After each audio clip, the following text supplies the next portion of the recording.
Como voto, o eminente ministro Luiz Fux.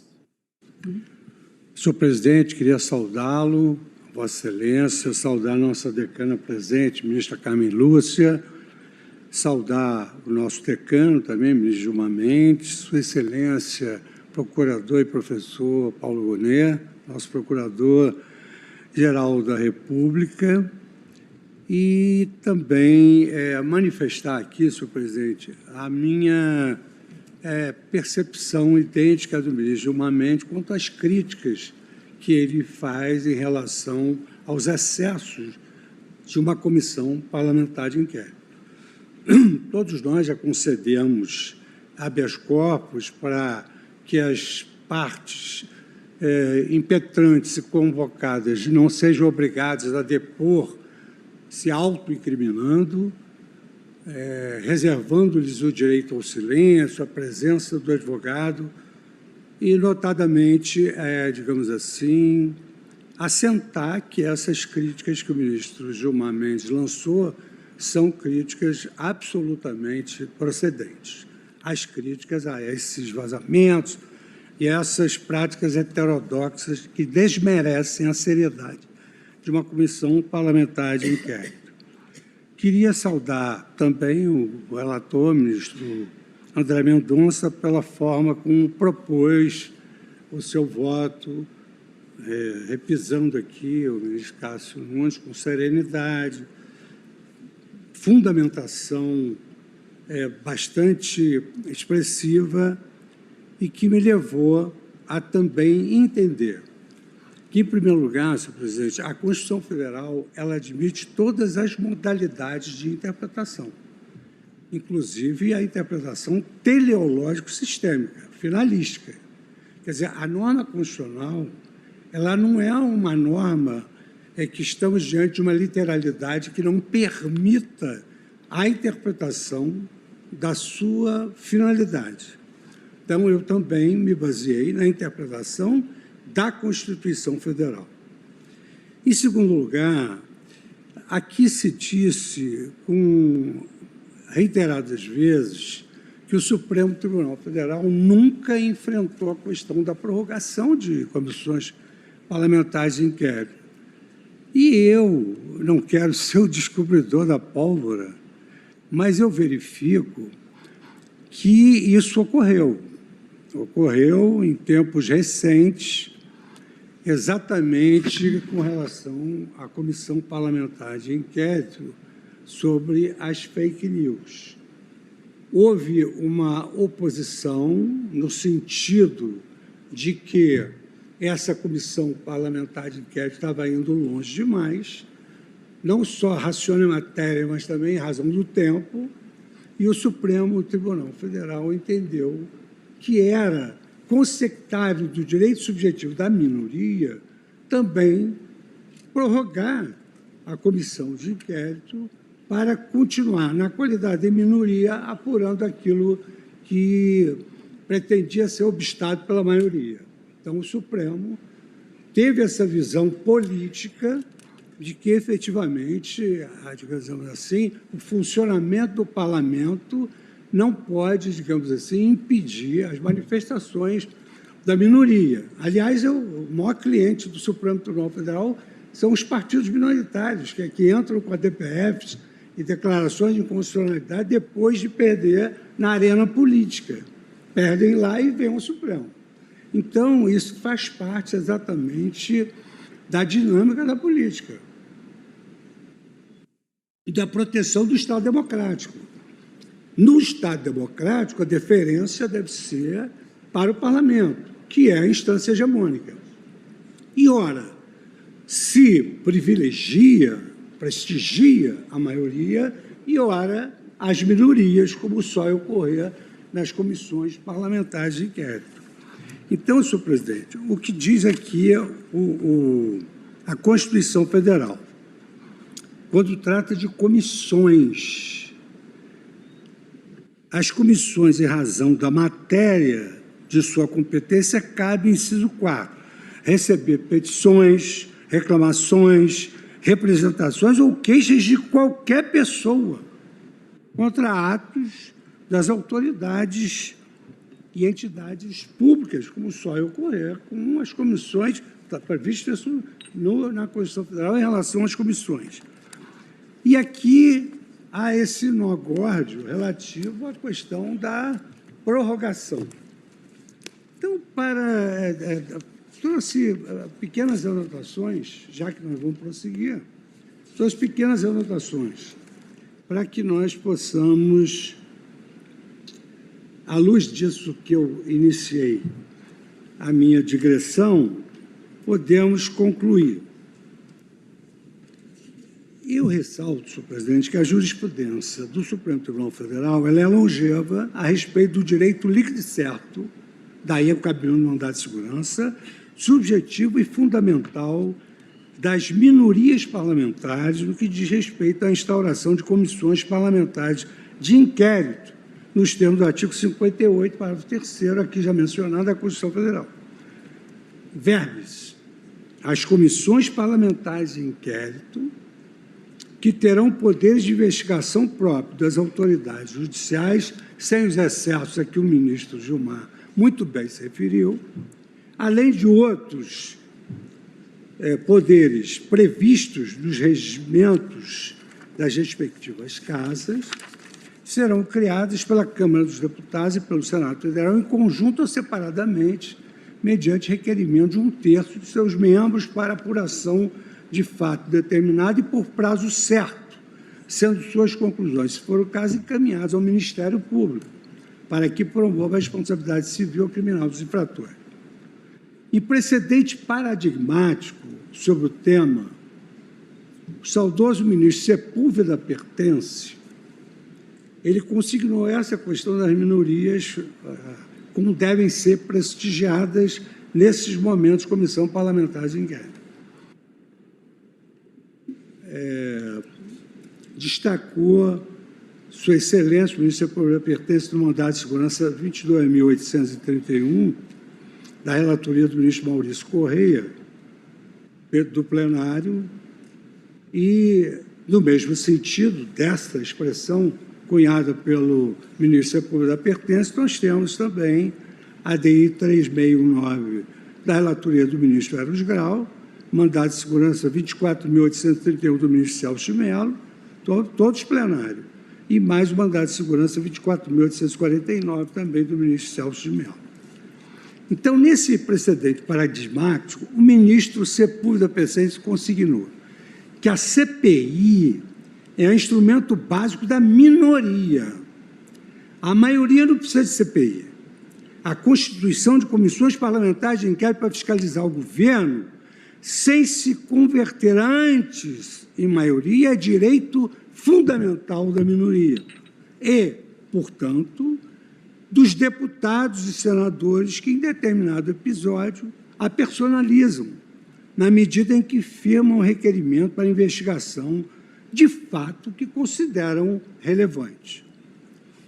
Sendo prerrogativa das minorias a instauração da CPI, é natural e indispensável que essa prerrogativa também alcance, a forciore, a prorrogação de suas atividades, considerando a subsistência do seu objeto de investigação, respeitando apenas o prazo de término na mesma legislatura, consoante também destaca não só a Constituição, mas complementada pelo regimento interno do Supremo do Senado Federal, no artigo 76, parágrafo 4º.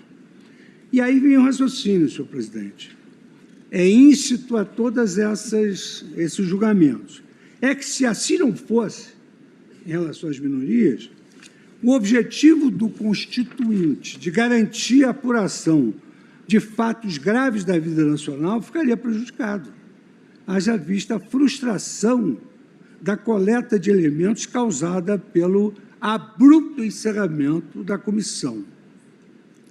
Em outras palavras, o que a Constituição confere aos parlamentares minoritários como garantia fundamental seria retirado com facilidade trivial pelas forças políticas majoritárias do Legislativo. E essa não é a ratio essendi da criação das CPIs e da defesa das minorias.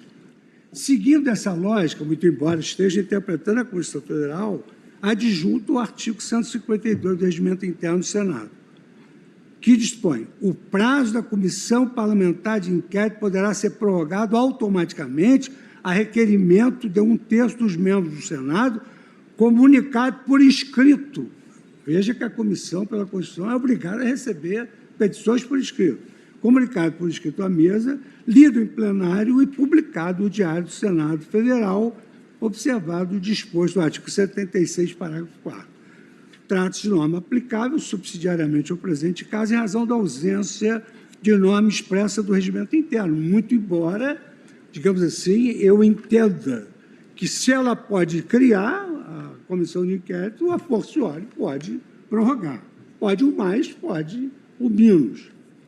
Tratando desse dispositivo, o Supremo Tribunal Federal, eu não gosto de citar colega em decisões que vão ao encontro do meu ponto de vista, mas eu cito o número. Tratando desse dispositivo, o Supremo Tribunal Federal, no mandado de segurança 37.082, julgado em 29 de abril de 2020, reconheceu o direito subjetivo das minorias parlamentares à prorrogação da CPMI, porquanto preenchidos os mesmos requisitos verificados no presente caso, quais sejam: subscrição mínima de 1/3 dos parlamentares, 2, fato determinado e 3, prazo certo. Nas palavras de quem capitaneou essas razões da Corte, a Comissão Parlamentar Mista de Inquérito das Fake News, ela foi instaurada a partir do requerimento de 11 de 2019, assinado por mais de 1/3 dos membros do Senado Federal, 34 senadores e 230 deputados da Câmara. Essa comissão foi inicialmente instada para funcionar por 180 dias, sendo certo que o regimento aplicável em caso do artigo 152 do Senado Federal previa expressamente a possibilidade de prorrogação pelo prazo de 180 dias da Comissão Parlamentar Mista de Inquérito. E aqui eu cito um trecho do voto do ministro André, que já leu o voto, enfim, a saciedade. No mesmo sentido, eu também verifiquei, e que aqui já foi citado, em sede doutrinária, os doutrinadores aqui citados, enaltecendo exatamente esse poder das minorias. E esse direito subjetivo público dá ensejo ao mandado de segurança.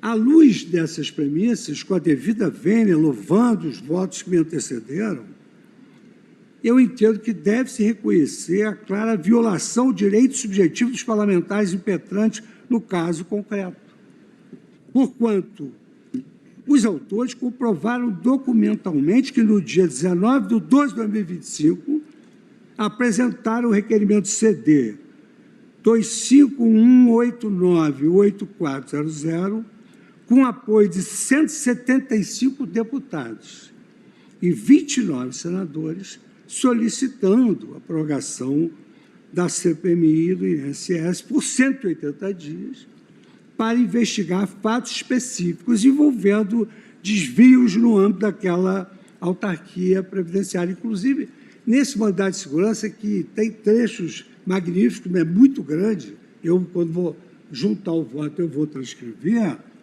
há exatamente um detalhe interessante quando se afirma que a CPI pode ir adiante em relação ao fato base.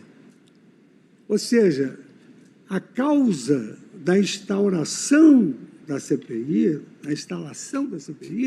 ela tem um fato base que também admite a investigação de fatos colaterais sempre ligados ao fato base. Está nesse mandado de segurança 37082 do Distrito Federal. Uma belíssima peça também. Ministro Fux, permitida só uma pequena parte.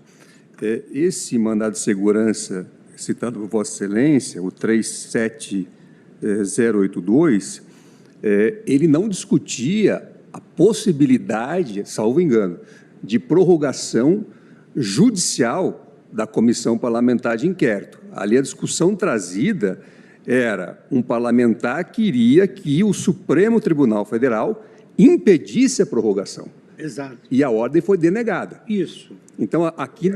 Copos, o mandado de segurança é meu, ministro Fux, não precisa ficar constrangido de citá-lo. Eu sou relator e trabalho com fatos.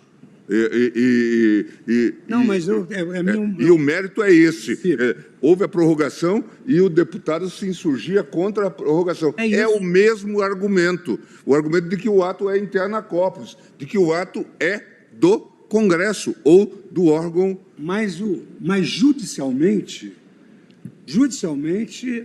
permitiu-se a prorrogação. Não, permitiu-se não invalidou a prorrogação. E no meu modo de ver, houve a intervenção judicial sobre esse caso. Como é rica a interpretação.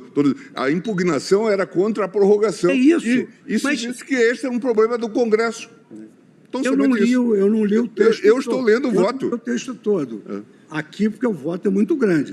Mas, no meu modo de ver, da mesma maneira que a jurisdição intervém em permitir a prorrogação, ela também intervém no momento em que ela não acolhe uma oposição à prorrogação. Acabamos de dizer, com todas as vênias, e é normal o debate, acabamos de dizer que esta é uma questão, a prorrogação pode ocorrer a critério do Congresso Nacional, ou da presidência do Congresso, ou dos critérios que lá se estabeleçam. Então, somente isto. Então, e o que se pedia aqui era porque, de fato, o grande problema deste modelo, nós já vivemos, e todos nós temos aí inúmeros precedentes, talvez seja uma das mais vastas jurisprudências sobre CPIs ou CPMIs. Por quê? Testemunha, a pessoa é convocada como testemunha, mas é investigado. E aí vem a questão do direito ao silêncio. Todos aqueles episódios prosopopeicos de humilhação, cenas de humilhação, já vimos isso. Tanto é que passamos a adaptar para dizer, se você está sendo convocado como investigado, sequer precisa comparecer. Dentro desta perspectiva, porque, de fato, as pessoas compareciam, tinham direito ao silêncio, mas eram expostas de uma maneira vulnerabilíssima e ficavam lá, às vezes, 10 horas, 12 horas. Eu acompanho essa sua... Agora, aqui a questão é outra. A questão, tanto é que a verdade é essa, e o relator já reconheceu, não há jurisprudência sobre prorrogação. Porque, de fato, o que o tribunal disse neste caso foi simplesmente que não haveria como questionar. Por quê? Porque é um ato interno do Congresso. A economia do Congresso, a forma, quantas CPMIs podem funcionar ou quantas CPIs podem funcionar, é um tema de economia interna do Congresso. O ministro Dino já citou aqui a questão do plenário virtual. Quer dizer, vamos nós agora dizer que funcionam 50 CPIs no Congresso, com todos os problemas de funcionalidade. Então, é só essa a questão. Então, Vossa Excelência pode citar o relator com tranquilidade, porque, de fato, eu trabalho com fatos. Muito bem, eu respeito profundamente o ponto de vista da Vossa Excelência, mas eu estou partindo de um valor constitucional, que é o direito subjetivo público das minorias, e continuo para concluir, senhor presidente. Esse atuar, ou seja, apesar do preenchimento dos requisitos, que eu fixei aqui os requisitos para a criação da CPI, apesar do preenchimento dos requisitos dispostos na Constituição e no regimento interno, a parte passiva do mandamos não promoveu a leitura e a publicação do requerimento para fins de prorrogação do prazo da CPMI.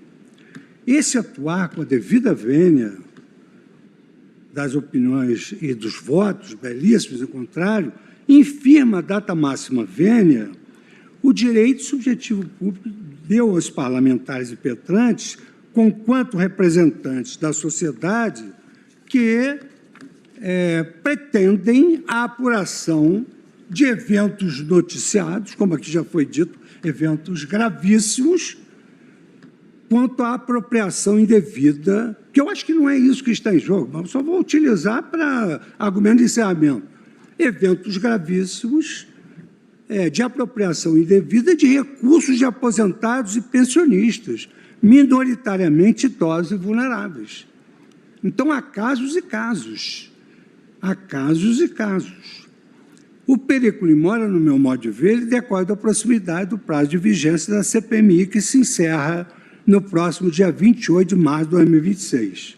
Então, senhor presidente, pedindo vênia aos votos em contrário, com extrema profundidade, e eu vou fazer, na juntada do meu voto, a juntada do voto desse mandato de segurança, com todas as suas abordagens, que são múltiplas, eu, nesse sentido, senhor presidente, tendo em vista esse fumus bonius que eu, com a devida vênia, verifico a partir do direito subjetivo público dos parlamentares, e do periculo in mora, porque o prazo de vigência da CPMI se encerra no dia 28 de março de 2026, em razão do preenchimento dos requisitos da cautelar, mas que agora, Sua Excelência, o relator, já permite o julgamento do mérito que entende instrumentalizado o processo.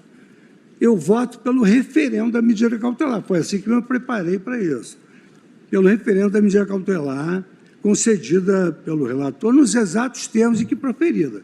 E, consequentemente, eu acolho o julgamento do mandado de segurança, que eu não vi se Vossa Excelência utilizou os termos na parte dispositiva, já que Vossa Excelência concorda no julgamento do mérito. Perdão. Ministro André, sim, seria bom explicitar, até porque Vossa Excelência provavelmente está concedendo a segurança e quem diverge está denegando. Pois não, ministro André. Em termos de concessão da liminar, pelo menos inicialmente foi essa, sem adentrar na concessão da segurança definitiva, mas, logicamente, concessão da segurança ou não concessão da segurança, conforme o resultado. Deu-se o prazo de 48 horas ao presidente do Senado e do Congresso fazer a leitura respectiva. Em não havendo essa leitura, haveria uma prorrogação automática pelo prazo de 60 dias. Portanto, Vossa Excelência está propondo o exame do próprio mandado de segurança e votando pela concessão da segurança. Exato. Pois não, ministro Eu entendi que Vossa Excelência estaria só no âmbito da tutela de urgência. Não, inicialmente, sem dúvida, ministro Fux, mas como houve a sugestão e acabei já me manifestando pela votação... Foi a sugestão do ministro Dino, exatamente. Pois não, ministro. Então, eu estaria à disposição para, logicamente, conceder a segurança, eu faço esse ajuste para a concessão da segurança, não apenas a concessão da liminar. Senhor presidente, as medidas de urgência elas têm um mérito, né? O mérito é o fumus bonius periculo in mora. Mas agora já, digamos assim, com os votos que foram proferidos, acho que é possível apreciar o mérito e eu também aprecio o mérito acompanhando o eminente relator. E, portanto, concedendo a segurança. Muito obrigado a Vossa Excelência.